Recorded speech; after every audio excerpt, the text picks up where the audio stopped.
They thought he was just another passenger until the moment he made one phone call that ended their careers in seconds. Stay tuned to hear the full story, and don't forget to subscribe to Simply Stories for more powerful tales like this. 1. The hum of the airport terminal still lingered in his ears as he stepped onto the jet bridge, the faint scent of jet fuel mixing with the recycled air of the aircraft.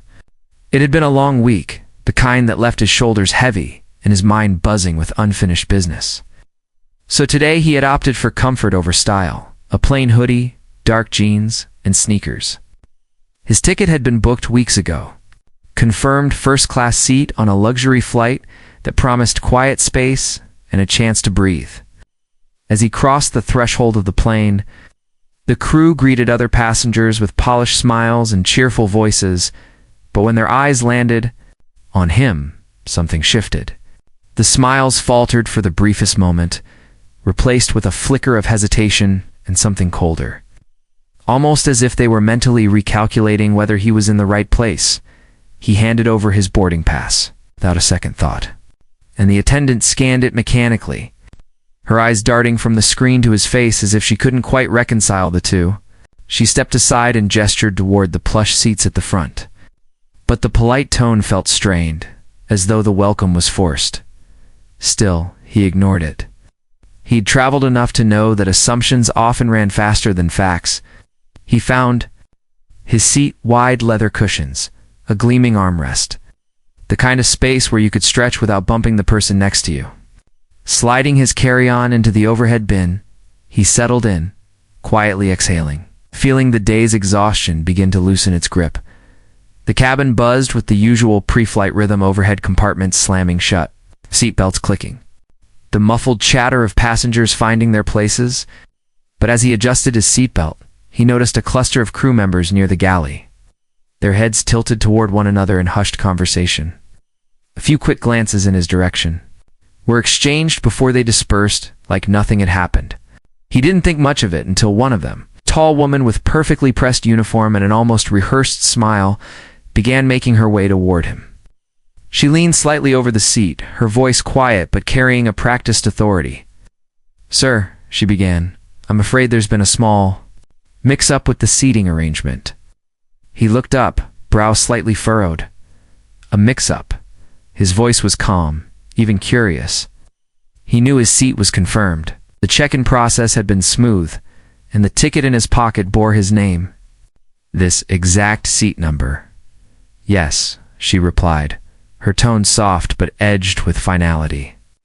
"There's an important passenger who's just boarded. We'll need to move you to another seat in the main cabin." The words hung in the air, muffled slightly by the ambient noise of passengers stowing bags and adjusting headphones. He blinked once, registering the absurdity. "My seat is confirmed," he said evenly. "I booked it weeks ago." The attendant leaned in closer, lowering her voice to a whisper as if sharing a confidential secret.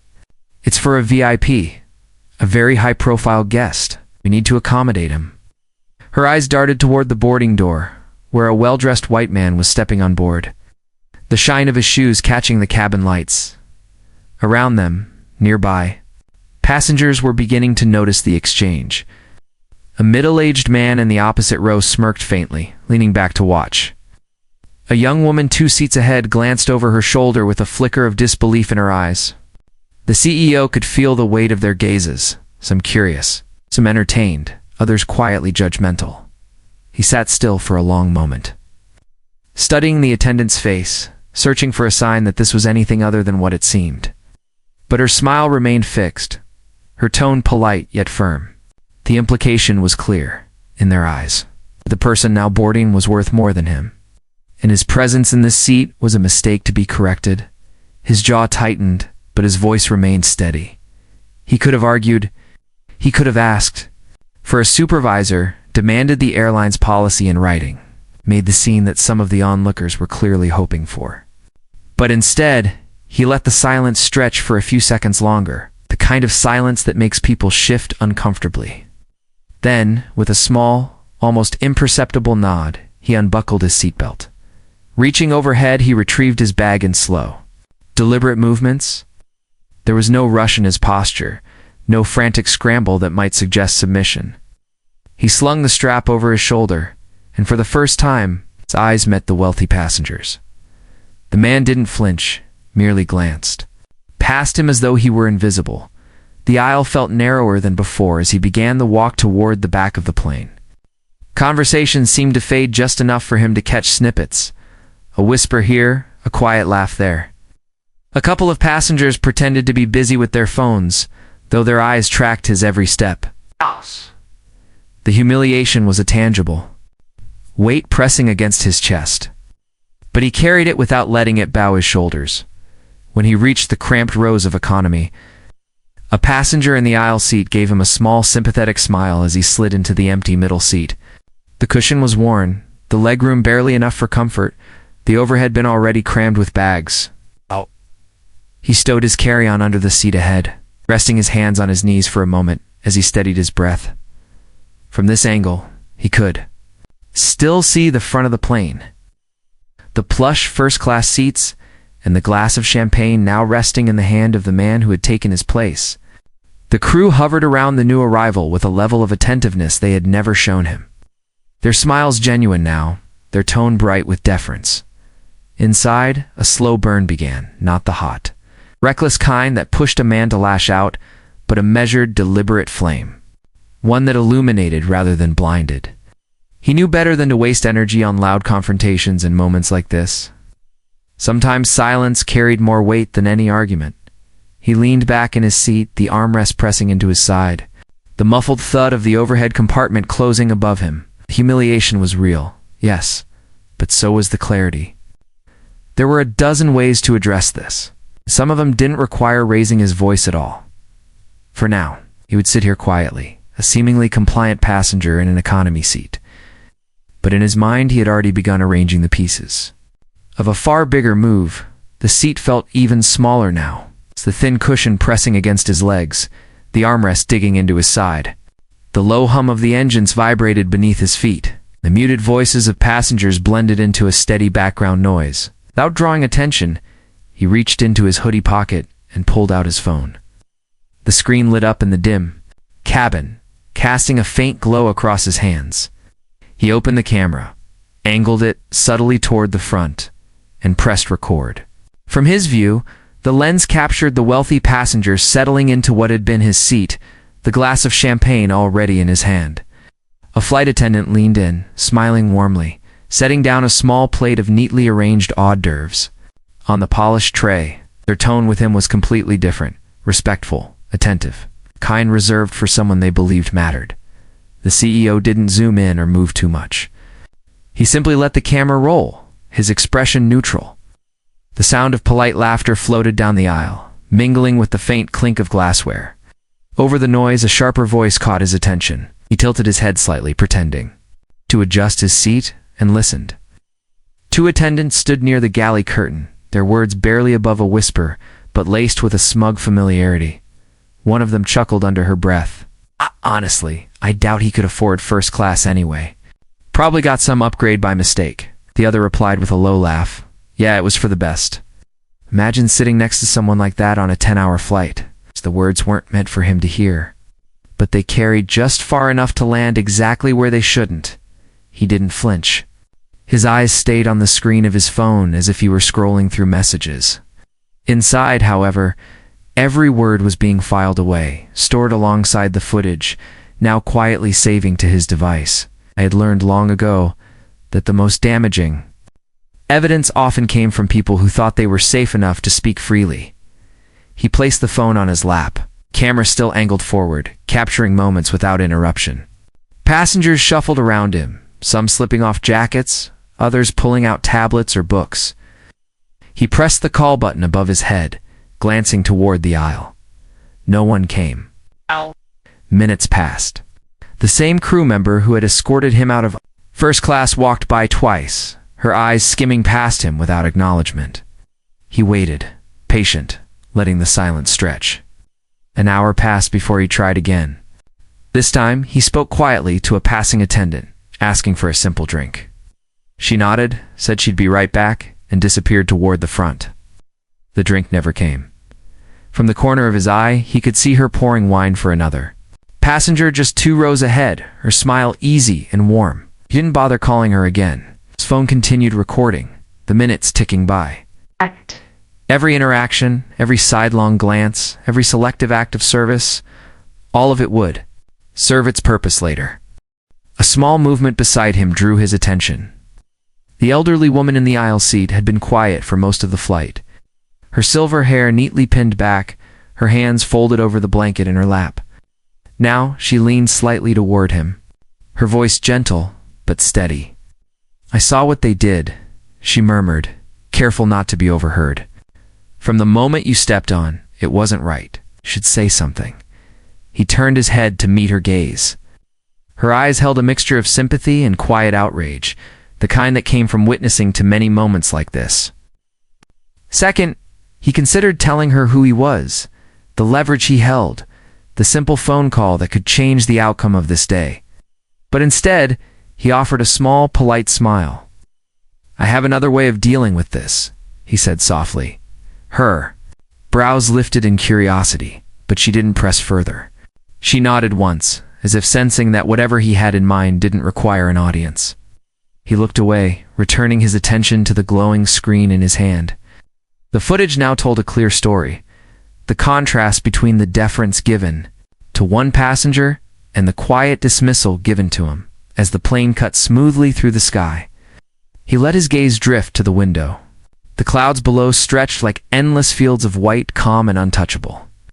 In the reflection of the glass, he could see his own face, unreadable, controlled. This wasn't the place for confrontation. Here, emotions would be dismissed and accusations would be deflected.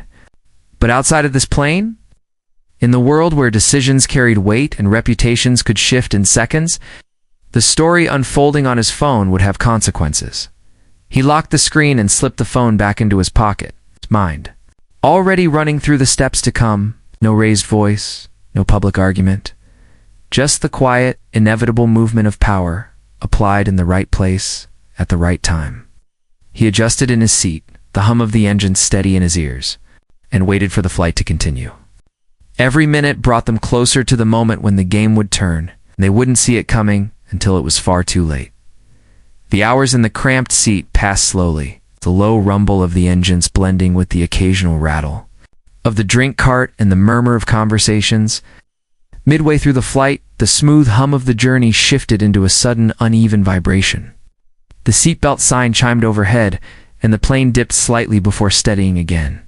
A wave of turbulence rolled through the cabin, causing drinks to slosh in cups and passengers to grip armrests. The flight attendants, who had been clustered toward the front, were now moving through the aisles with a briskness that suggested they couldn't avoid him forever. One attendant, a man in his 30s with the faintest look of recognition in his eyes, stopped briefly beside his row to check if seatbelts were secure. As his gaze dropped, it caught on the open laptop balanced on the CEO's knees, a sleek, top-tier model with a corporate logo embossed in the corner. Next to it, the glint of a watch peeked from beneath his sleeve, its understated elegance unmistakable to anyone who knew its value. When he shifted to adjust his position, a small leather wallet slipped slightly from his pocket, revealing the gleam of a VIP loyalty card, its tier so rare it was issued to fewer than 100 people. Worldwide, the attendant's posture changed almost instantly. The casual, indifferent air softened into something more cautious, more deferential. He cleared his throat quietly, leaning in. "Sir," he said, the formality returning to his voice, "we have an open seat at the front now. The other passenger is resting. If you'd like, you can move back to your original seat." For a long second, he simply looked at the man, the faintest trace of a smile forming. "No," he said calmly, his tone neither cold nor warm, simply certain. "I'll wait until we land." The attendant hesitated, then nodded quickly before moving on, though his eyes flicked back once as he walked away, as if he were trying to piece something together. The CEO returned his attention to the laptop, but his hands didn't hover over the keyboard for long. Instead, he slid the device aside, reached for his phone, and unlocked it with a quick flick of his thumb. The message thread he opened was not to friends or family. It was to a small, private group whose names were known only in high-level corporate circles. A few swift sentences began to take shape beneath his fingertips, concise, but deliberate. There was no need for dramatic descriptions. The facts alone were enough to make an impact. While the crew bustled through the cabin, none of them noticed the rhythm of his typing. The precision with which he documented the chain of events.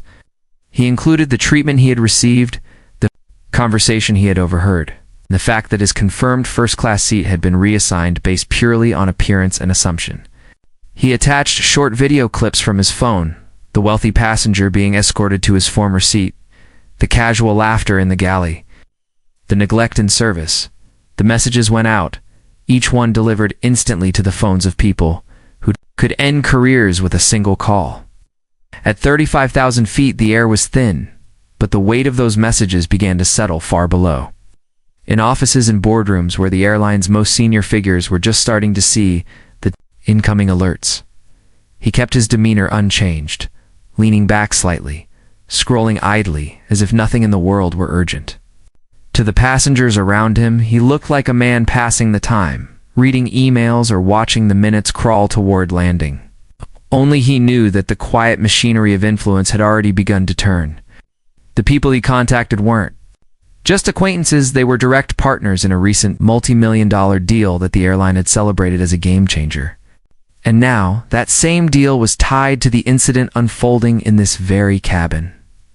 The turbulence subsided, and the seatbelt signs switched off with a soft chime. The attendants resumed their smooth, efficient movements, though some avoided his row. Altogether, perhaps unsettled by his earlier refusal, he didn't mind. Every moment they ignored him now only added to the story he was building. Outside the window, the faint curve of the horizon had shifted, the light changing as they began the long, slow descent.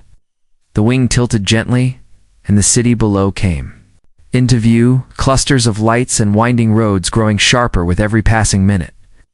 By now, the first ripples of his messages had reached their mark. On the ground, phones had been picked up, voices had been raised, and schedules had been interrupted as the airline's CEO and board members were pulled into an unexpected conversation about a serious problem on one of their flights. Still, in seat 28B, he was calm. He closed his laptop, slid his phone back into his pocket, and rested his hands loosely together. The elderly woman beside him glanced over with the faintest question in her eyes, as if wondering if he had changed his mind about speaking up. He offered her the same polite smile as before, but this time there was something sharper behind it. The quiet satisfaction of knowing the matter was already beyond the crew's control.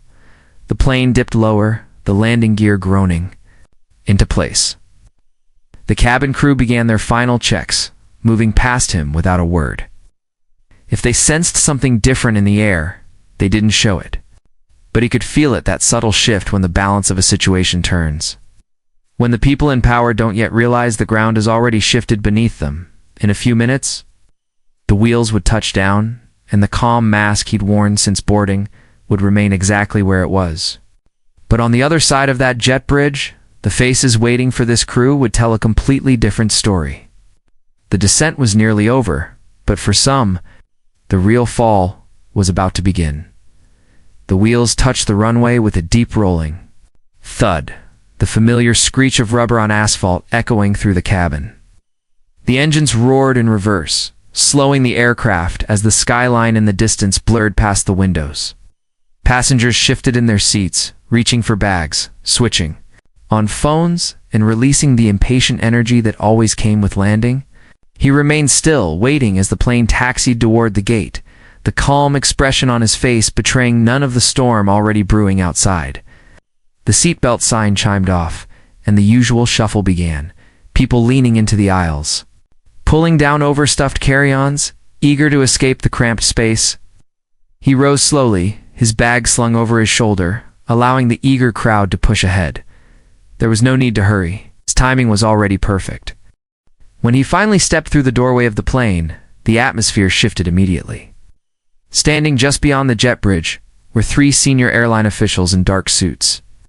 Their posture rigid, their expressions pale and strained, their eyes locked on him the moment he appeared, and one of them stepped forward with a politeness so sharp it was almost an apology in itself. "Sir," the man began, voice low but urgent, Could we have a word? Passengers streaming past slowed to watch, curiosity sparking in their faces. The officials didn't so much as glance at anyone else. Their focus was fixed entirely on him. The moment the crew appeared behind him, the lead official's gaze hardened. "All of you," he said, his voice clipped but firm, "step over here. Now." The attendants exchanged confused glances, but they obeyed, moving to the side of the jet bridge where the officials stood. Whispers rose instantly among the passengers filing into the terminal. Speculation, surprise, the thrill of witnessing something they knew wasn't ordinary. A few people pulled out phones, subtly recording the unfolding scene. The official turned back to the CEO, his tone shifting into something formal, yet heavy with deference. "Sir, on behalf of our airline, I want to offer you a personal and public apology for the unacceptable treatment you received on this flight." His voice carried just enough to be overheard by the passengers nearby, and the words drew more curious looks from the crowd. Then came the line that froze the crew in place. "For those who don't know, this gentleman is not only one of our most valued VIP travelers, he is also a key corporate partner in the funding of our new international expansion project." The weight of the statement landed instantly. The attendants' eyes widened, their earlier confidence dissolving into visible panic. A low murmur spread through the terminal, like a ripple through still water. Someone near the back whispered, "Wait, that's him?" And the words were quickly picked up by others. The crew's polished masks cracked as realization hit. They hadn't just mishandled an ordinary passenger. They had insulted and humiliated the man whose signature had helped secure the very jobs they held. The official didn't pause long. Enough for them to recover. "Effective immediately," he said clearly, his voice steady and cold. "Your employment with this airline is terminated." The words struck like a physical blow, pulling small gasps from bystanders. One of the attendants opened her mouth as if to speak, but the official's sharp glance silenced her before a single sound escaped. Ow. The others stood stiff, the color draining from their faces, their eyes flicking to the ground as the reality of their dismissal settled in. The scene unfolded with quiet precision. No raised voices, no dramatic confrontation, just the unmistakable authority of someone whose influence required no shouting. The officials turned back to him, their posture softening instantly. "Thank you for your patience, sir," one said, almost bowing as he extended a hand. "We will ensure this never happens again." He nodded once, his expression calm, offering no sign of gloating or satisfaction. Power didn't need to be displayed. It simply existed, and those who recognized it adjusted accordingly. Around them, passengers were still slowing their steps, watching as the man they had seen in an economy seat walked with unhurried confidence through the terminal. The officials stayed close, subtly forming a barrier between him and the crowd, though no one dared to approach. The dismissed crew remained where they stood, frozen, their uniforms suddenly looking out of place among the suits and polished shoes of the corporate figures. He didn't look back. The echo of his footsteps carried him past the terminal shops and down toward the private exit where a sleek black car waited. The driver stepped forward quickly, opening the door without a word. The tinted windows reflected the terminal lights, turning the bustling scene behind him into a hazy blur. Sliding into the back seat, he rested one hand on the armrest, the other briefly brushing against the phone in his pocket. The same phone that had quietly rewritten the outcome of the day. As the door closed with a soft final click, the murmurs of the crowd faded into the insulated silence of the car. Outside, the airport passed in a rush of glass and steel, the hum of the engine replacing the roar of the plane's turbines. His eyes stayed forward, calm, unreadable. There was nothing more to say, no parting words to offer the people he had just left behind. The lesson had been delivered in the only way that truly mattered. The car turned onto the open road, headlights cutting clean through the night.